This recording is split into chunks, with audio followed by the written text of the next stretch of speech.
What's going on, guys? May peace and blessings of Allah be upon you. Today I'm going to show you the trim and extend commands and how we can actually use extend in trim and trim and extend. Like, let's see. I'm going to draw a line here. I'll enter another line. I'll enter another line. I'll enter another line. So I think you people know that how to use the trim command. So tr double enter, and you can actually trim. But these things are actually not intersecting each other. That's the reason we cannot use trim command, or you can actually still use trim command. I'll be showing you in the end of the videos. If the things are not intersecting, still we can actually trim. However, I'm going to show you how we will be using trim command with first enter tr1 enter, sorry, tr1 enter, and I'm selecting this part, pressing another enter, and you can click, and you can see here the part is done. But if you're using two enters like tr double enter and clicking here, it's going to take first as your boundary. So that's the difference between the first enter and two enters.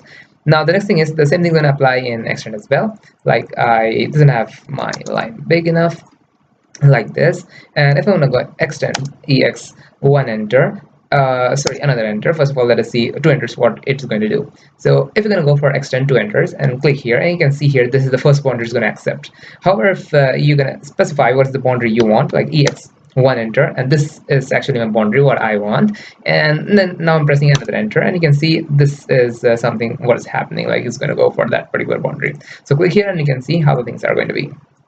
So this is how you can actually use trim and extend, so first enter and the second enter as well. Now the next thing is you can use extend in trim and trim in extend. How exactly that thing is possible, let us see.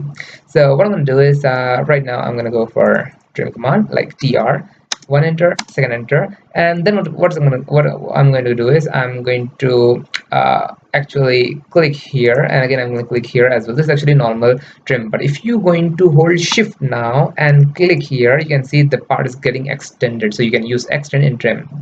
Now the same thing is going to happen in your extend command as well, like ex1 enter and second enter. When I'm clicking here, you can see the things getting extended, but hold the shift here and click, and you can see the thing is getting trimmed. So this is how we can actually use trim in extend. This is how the things are going to be. Now there's completely different thing, like you can use extend in extend as well. You can see there's an option edge here, like click it and you can see there's an option of extend and no extend option. And again in tr double enter as well, you'll be having that option edge, extend and no extend. If you want that, what exactly this option is all about, you can actually ask me in the comment section, but for this tutorial I think that's more than enough. So thanks for watching. Until that, peace be upon you.